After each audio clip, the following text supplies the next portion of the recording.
श्रियकान्ताय कल्याणनिधये निधयेतिनाम् श्रीवेङ्कटनिवासाय श्रीनिवासाय मङ्गलम्।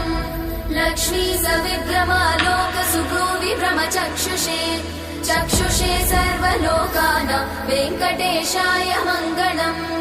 श्रीवेङ्कटाद्रिशृङ्गाग्रमङ्गलाभरणाङ्ग्रये मङ्गलानां निवासाय श्रीनिवासाय मङ्गलम्।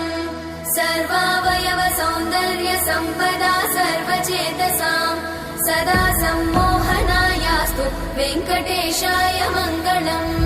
नित्याय निरवध्याय सत्यानन्द चिदात्मने सर्वान्तरात्मने श्रीमद् वेङ्कटेशाय मङ्गलम्। स्वतः सर्वविदे सर्वशक्तये सर्वशेषिने सुलभाय सुशीलाय वेङ्कटेशाय